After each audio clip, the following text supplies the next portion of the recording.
Kita perlu bisa baca Ibrani Yunani supaya kita bisa baca langsung Alkitab. Kenalkan dulu, saya Desanto Riswandi. Saya biasa mengajar bahasa Ibrani memang untuk baca tulis terutama. Saya tidak membuka kelas secara khusus. Saya mendirikan Ibrinesia ini. Kenapa ada ini Ibrinesia? Supaya saya bisa menghasilkan banyak alat belajar. Alat-alat belajar Alkitab yang terutama fokus pada bahasa sumbernya, yang saat ini jarang kita temui. Saya selalu berusaha menghasilkan alat belajar yang ramah usia, dari yang kecil sampai besar. Pendidikan dini itu penting untuk ditanamkan, belajar Alkitab, belajar bahasa Alkitab. Bisa baca Alkitab kita langsung dari teks sumbernya. Bukan soal terjemahannya bagus atau jelek, nggak ada. Semua terjemahan baik, nggak masalah dengan terjemahannya. Hanya baca terjemahannya saja tidak masalah. Tapi kalau Alkitab itu bukan, Alkitab itu sesuatu yang sangat istimewa. Perlu bagi kita juga membaca langsung dari teks sumbernya. Itu adalah sebuah hal yang spesial karena sangat jarang sekali orang bisa membaca Alkitab. Rata-rata orang Kristen hanya membaca terjemahannya saja. Jangankan kita baca teks sumbernya, kita cuma baca terjemahannya saja. Jika kita baca ulang, kita ada aja ketemu hal-hal baru.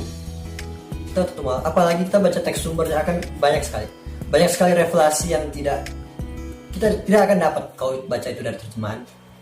Contoh misalnya tentang nama Tuhan, ya. Kita nggak akan pernah tahu nama Tuhan kita siapa kalau kita nggak baca Alkitab. Kita cuma tahu, kita baca terjemahan.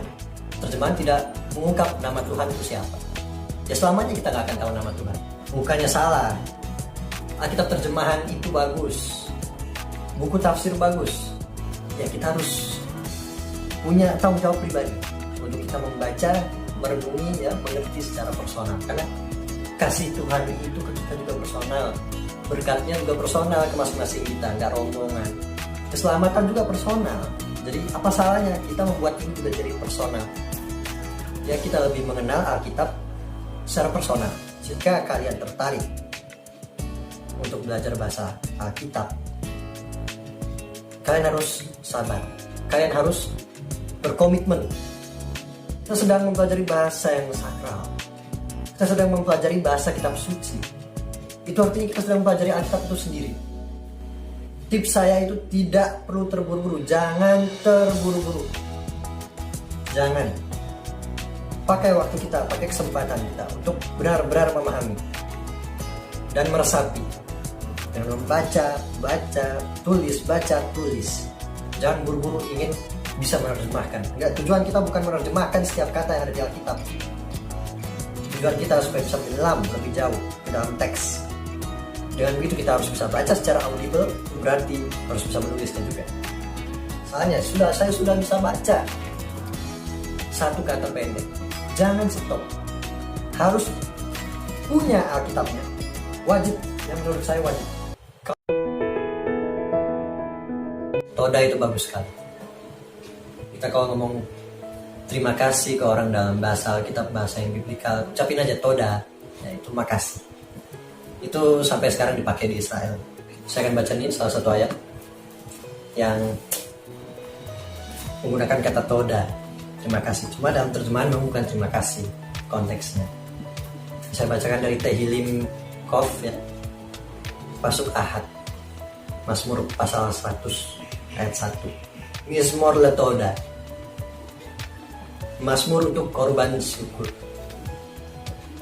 ucap syukur. Toda zaman itu maknanya ucapan syukur. Sekarang pun juga dipakai buat terima kasih. Hari uladonai kol haaretz, ya. Bersorak-soraklah bagi Adonai, hai seluruh bumi. Bagus sekali, saya suka. Bahasa Ibrani ada kata, ini pendek sekali, cuma satu kata, dua huruf, hai. Huruf het, yod, bacanya hai, artinya hidup. Kata favorit buat orang Ibrani, orang Israel, karena bagus maknanya hidup. Makanya ulang tahun ke-18 itu juga cukup spesial buat orang Ibrani. Ya, dua huruf ini ya, kalau di total gematrianya itu 18.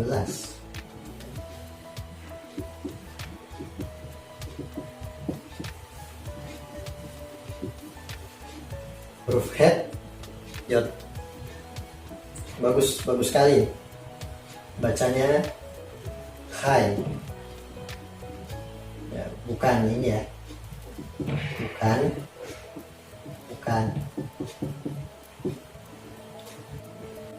Hai. Hidup. Saya suka banget kata ini. Angkanya 18, bagus. Kalau mau dijadiin ya, mau milih lantai apa gitu, misalnya lantai 18. Ya, lebih adil saya katakan begini, tidak ada yang paling mendekati tanah. Mau itu TB, BIMK, ILT3, sebutin apa lagi, KJV, NIV atau JPS sekalipun, yang dihasilkan oleh orang non Ibrani atau dihasilkan oleh orang Ibrani. Septuaginta sekalipun, mohon maaf, menurut saya tidak ada yang paling mendekati. Satu-satunya cara cuma baca langsung secara berdampingan, terjemahannya dan Alkitabnya. Harapan saya itu lebih banyak orang Kristen bisa membaca Alkitab. Saya nggak mau hanya saya dan segelintir orang saja yang bisa membaca Alkitab. Saya mau kita semua, banyak dari kita bisa membaca Alkitab, bukan hanya terjemahannya saja.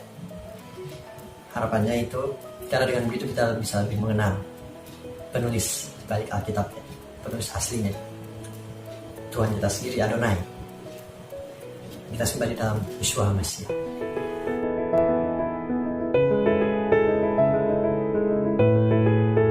Salam damai dari Fakta Israel.